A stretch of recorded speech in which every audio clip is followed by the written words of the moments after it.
obrigado pela visita, um prazer enorme tê-lo aqui. Você é novato como escritor. Sim. Seu último livro, Porque o Brasil é um País Atrasado.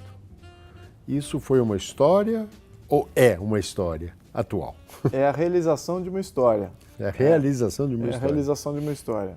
A questão, porque o Brasil é um país atrasado, é uma questão antiga, pessoal minha, mas eu imagino que boa parte da sociedade brasileira tenha também essa dúvida, paira essa dúvida por que a gente ainda não é um país desenvolvido, ou considerado um país desenvolvido, mas ela culmina com um momento atual em que eu me tornei, de certa maneira, um ativista político e vi que olha, é uma necessidade da gente responder essa questão para fazer o bom ativismo, para fazer as boas mudanças e não sair aí representando falsas causas aí que a boa parte aí dos movimentos abraçam, ou às vezes não são falsas causas, mas sim causas pontuais que de fato não vão mudar muita coisa, né? Vão só pontuar. A sua família é de políticos, de alguma forma. Sim. Você é príncipe, sim. oriundo de uma família que vem aí a história desse país. Sim. Pretendem voltar à história? A família sempre, historicamente, a nossa relevância tem sido pautada pelo fato de que a história nossa, a história da família, tem sido de comprometimento com a sociedade brasileira e com a nação Brasil. Atualmente, a relevância que a família tem é baseado exclusivamente nessa história que foi positiva. Se tivesse sido uma história negativa, de tirania, de despotismo, de agir contra a sociedade brasileira, contra o Brasil, certamente a família não estaria aí representando aí essas grandes aspirações. Então, no meu caso particular, eu tenho seguido esse viés. O que protege de fato a sociedade brasileira, o que protege de fato a nação brasileira e a ideia de conceito de nação-estado brasileiro, que está sendo, de certa maneira, atacado em todos os frontes. Então, a família, sim, nesse ponto de vista, ela sempre foi política, ela sempre foi militante pelo Brasil e pela sociedade brasileira. Então, essa tem sido a nossa política. Agora, de fato, participar do governo, participar do Estado, isso nós não participamos há mais de 120 anos. Então, de certa maneira, já agimos aí como essa ativistas foi a razão silenciosos. da minha pergunta. Vocês Sim. pretendem voltar? O regresso... É só uma ideia? Eu não diria que seria um retorno, mas sim um avanço. Por quê? O modelo, e não só o movimento que está surgindo, é um movimento espontâneo. Ele não tem sido direcionado pela família. Então, há um ressurgimento de aspirações e ele não está sendo coordenado, ele não está sendo organizado e nem pautado pela família. Então, está acontecendo naturalmente em diferentes pontos do Brasil. Com relação a um retorno, ou seja, uma restauração, ou talvez uma instauração de uma nova monarquia, isso sempre é uma possibilidade. O minuto que você tem essa história, você tem essa abertura no passado, e foi um passado muito bom no Brasil, um passado fundamental para a história do Brasil, existe a pergunta, por que não? Considerando que isso não passa mais do que uma estrutura de Estado que daria estabilidade para o Brasil. Quer dizer, você está dizendo que o modelo que temos hoje faliu. O modelo falhou há muito tempo atrás. Há muito tempo. Há muito tempo atrás. Infelizmente, os ciclos políticos, eles demoram tempo, então as gerações não percebem os erros que são cíclicos.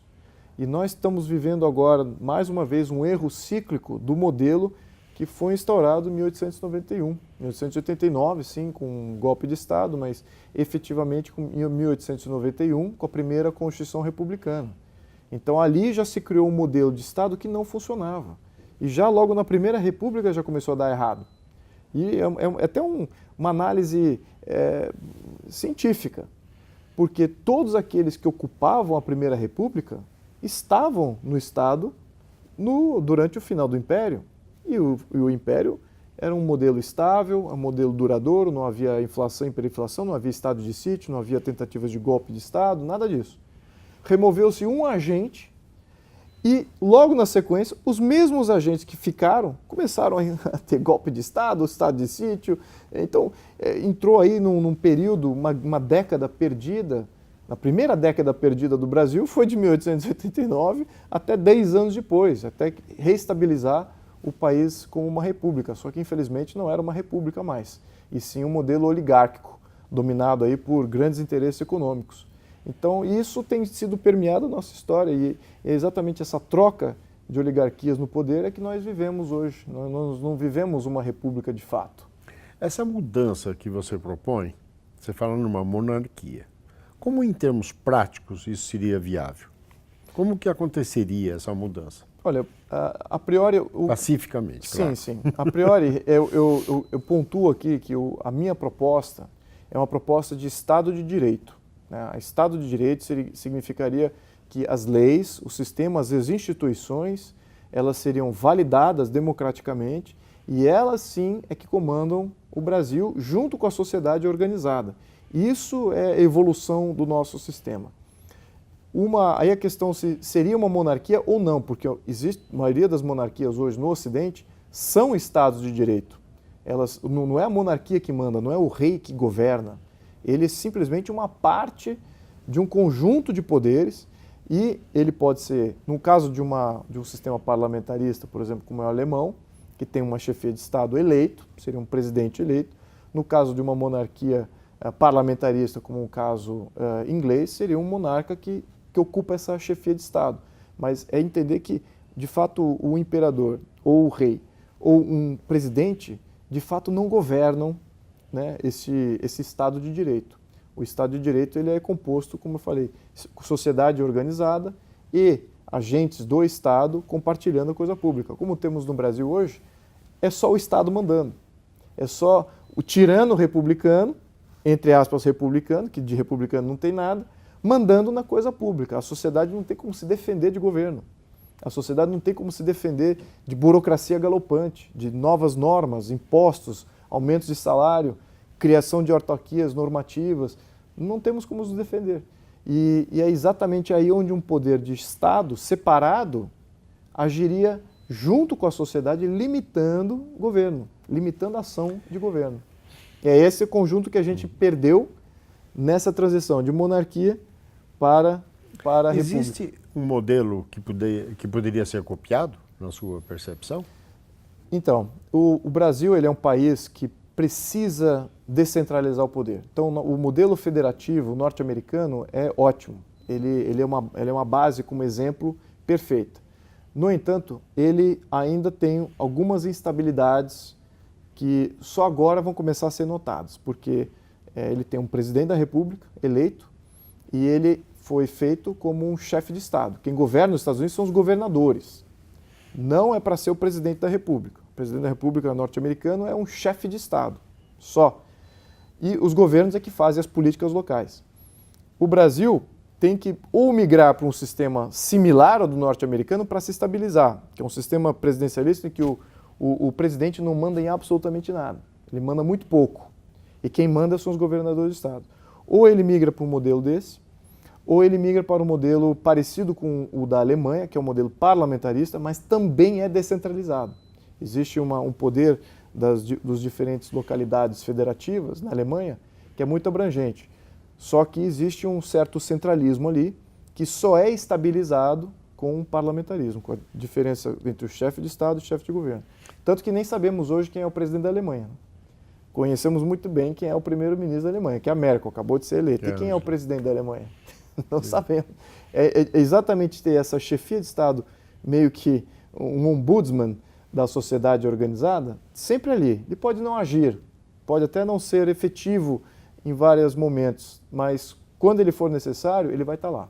Qual é o modelo, na sua percepção, mais aplicável ao Brasil dentro do quadro que temos, com os políticos que temos, que aceitariam fazer essa transição ou essa mudança?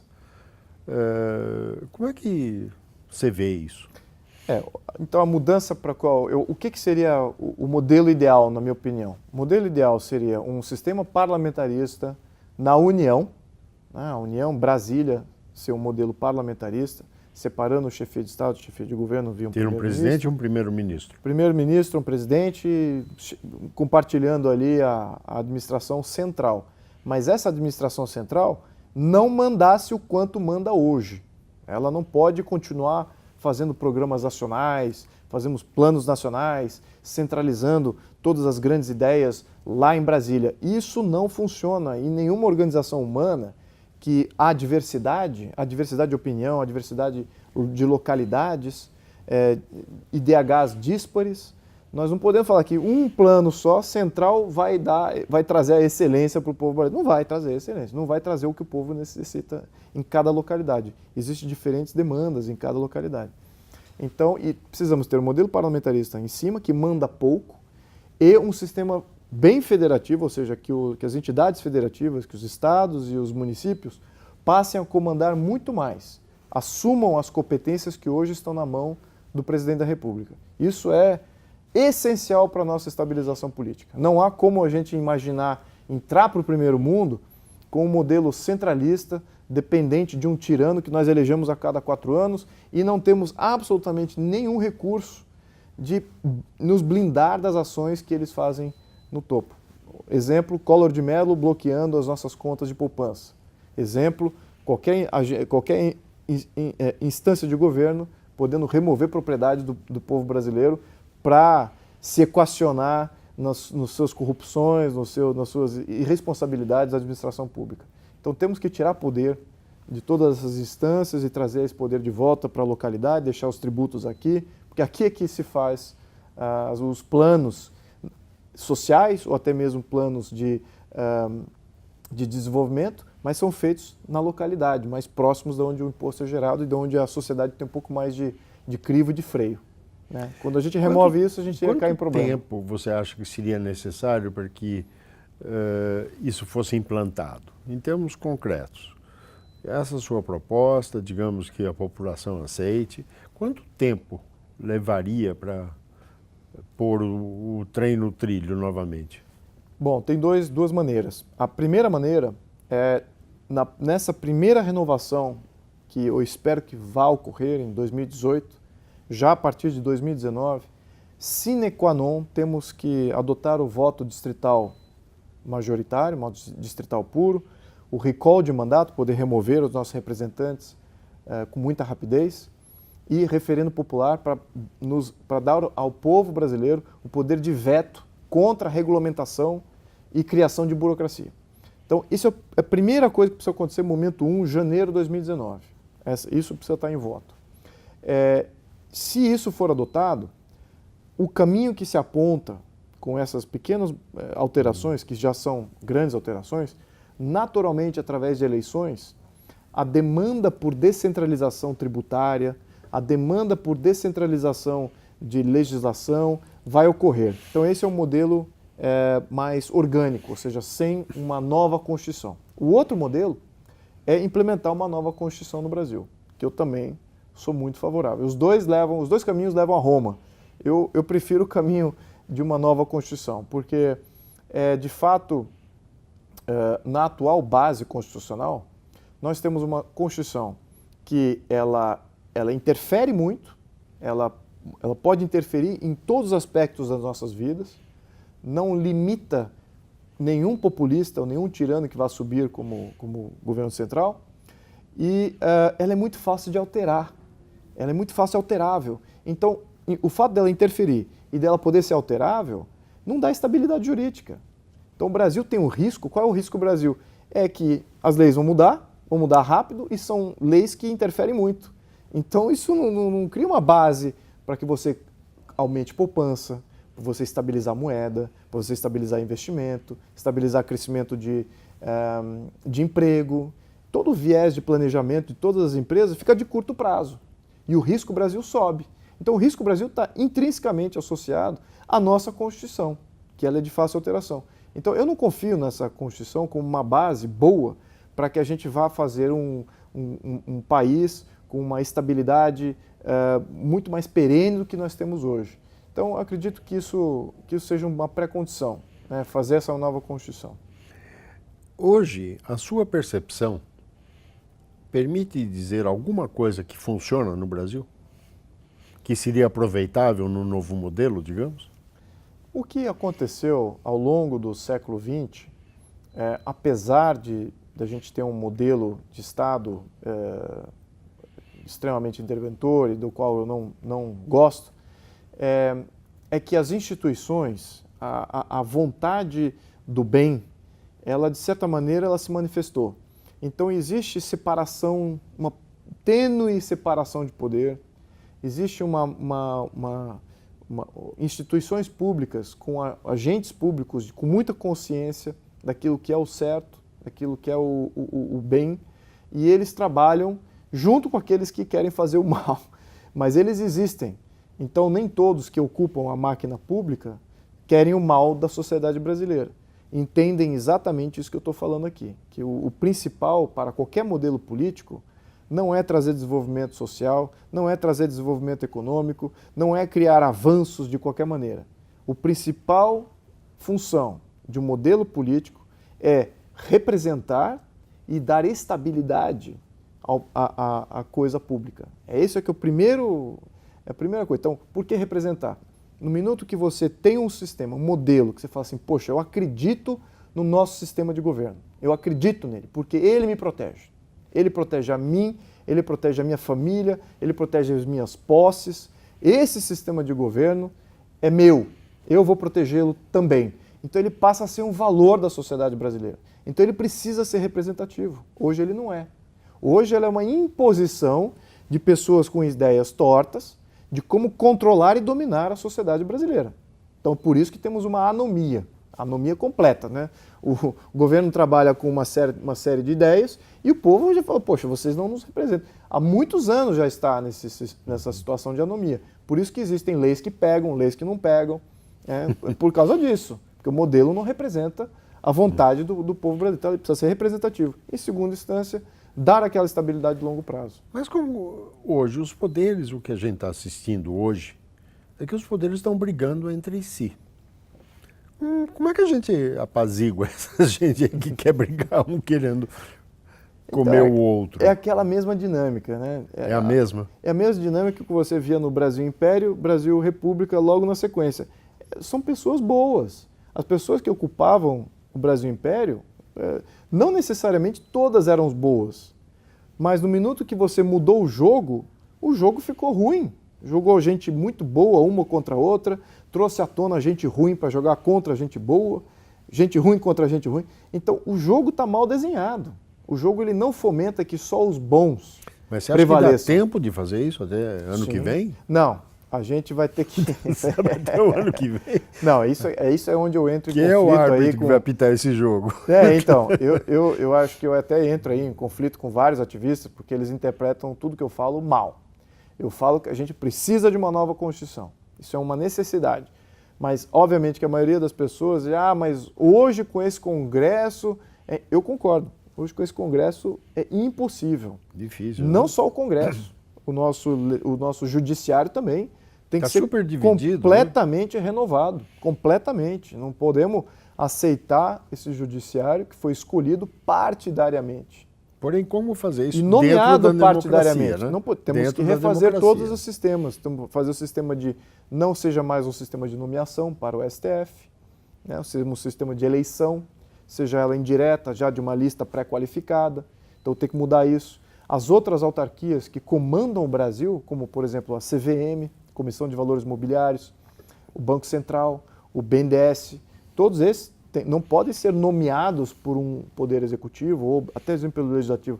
Teria que ser eleito de alguma maneira, mas independente dos poderes. Assim como o PGR, Procurador-Geral da República, que atualmente mudou, foi uma nomeação do presidente da República, Temer, que nomeou a Dodge.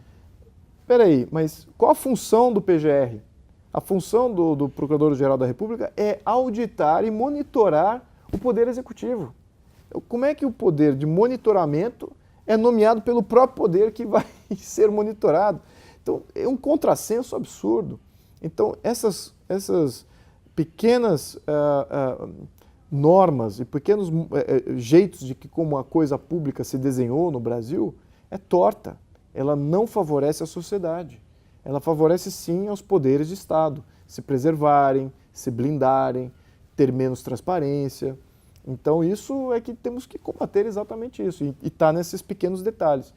Como existem muitos detalhes assim, por exemplo, mudar o sistema eleitoral do sistema de seleção do STF. Isso é uma emenda constitucional, precisa de uma maioria absoluta na Câmara, precisa ser votado e tal, não sei o quê, vai ter muitos contrapontos, aquela coisa toda. O tempo que talvez requeira de você mudar uma emenda constitucional para mudar uma dessas funções, talvez seja a mesma coisa, o mesmo exercício de fazer uma nova constituinte e refazer todo o modelo, em termos de tempo, esforço e eficiência. E se você fizer uma mudança nessa atual Constituição, nada impede que futuramente uma mudança venha a ocorrer, revertendo exatamente essa coisa boa que foi feita. Então é uma constante batalha para voltar de novo ao centro. É isso que eu acho que precisamos aí ter uma conscientização maior, que precisamos de uma renovação plena do Congresso, e o mínimo que precisa se exigir desse Congresso é que comecemos a criar os mecanismos para que na próxima eleição tenhamos mais renovação ainda e só gente boa comece a entrar para o sistema. E isso requer uma mudança. Como é que a gente separa gente boa de ruim? Não há como institucionalmente. Pois é. Esse é o grande erro, talvez. Falar assim, precisamos então de um Ministério Público gigantesco. Ou um vestibular, assim? Não, excelente ideia. Excelente ideia. Aliás, como é que eu separo o bom do ruim? Mas eu acho que o crivo, claro que você pode ter normas e regras de Estado pré-qualificando quem pode pleitear aquele cargo. Isso funciona, dá uma limitação ali, quem pode ser um senador. Hoje está aberto a qualquer um com 35 anos de idade. Mas, na minha opinião, temos que fechar a janela de quem pode ser um senador, não podemos permitir um semi-analfabeto, uma pessoa que não entende projeto de lei. O senador, a função do senador é ratificar a lei. Então ele precisa entender que leis é que estão sendo passadas. Mas eles assumem, eles são eleitos e assumem um ministério. A gente não, aqui estamos votando para ministro, secretário, essas coisas. Como é que a gente resolve isso? Eles não cumprem com o que pedem, né? Não cumprem. Então, eles me pedem o voto, não assumem e viram ministro ou secretários ou qualquer coisa assim. É por isso que eu acho que tem que ter essas duas coisas sine qua non, que é o recall de mandato, em que a gente pode remover um eleito ou um nomeado. Como faz a iniciativa privada? Não entregou, exato, meu não amigo, integrou, não ali, gostei de você, você pode ser tá ali. Pode ser um bom administrador, você pode ser honesto, um bom administrador, até isso. Fora, claro pode que a gente ser honesto? Pode, não, vamos supor, o recall de mandato, ele funciona como um voto de não confiança. Ele não depende que o político que ele entre numa situação de que ele tenha cometido um crime, que ele tenha ou roubado do erário, ou cometido alguma improbidade, alguma coisa assim. Ele é um trâmite de voto de não confiança. Então o povo deixou de confiar em tal eleito, faz um baixo-assinado, submete ao TSE, é um trâmite automático, o TSE chama uma nova eleição para aquele cargo. Isso para um cargo eletivo ou até para um cargo nomeado. Com esse poder na mão do povo, e o povo podendo exercer esse poder com muita facilidade, com uma certa recorrência, a coisa muda rápido. Então, vai todo mundo ficar com medo de sofrer um recall. Isso é uma mancha que tinge aí o seu currículo político para sempre. Então, aí a entrega e a representatividade do eleito... recall não é apenas para a indústria automobilística. Não é exatamente. Você tem razão. O nome, eu estou usando aqui um anglicismo, mas eu entendendo. Seria a revogação de mandato, né? Seria esse poder. Luiz, vamos mudar, ponto parágrafo. Sim. A sua vida profissional vem do mercado financeiro. Você tem uma boa experiência, passou por bancos. Como é que é essa guinada que você quer dar? Você quer se tornar político ou quer continuar na área financeira? Olha, eu acho que que é um setor que está se separando, né? O lado da economia brasileira está se desassociando do lado político totalmente. Tá, exatamente. Eu até acho que a nossa economia vai recuperar e a política nossa ainda vai ficar... E como é que anda junto? Quer dizer, não dá para andar separado, não dá. Não dá porque... Somos um Estado, né? Uma federação, enfim. Exato. Como é que faz isso? Então, a questão... Tem algumas questões aí. A questão de evolução econômica díspare da evolução política não condiz, concordo inteiramente.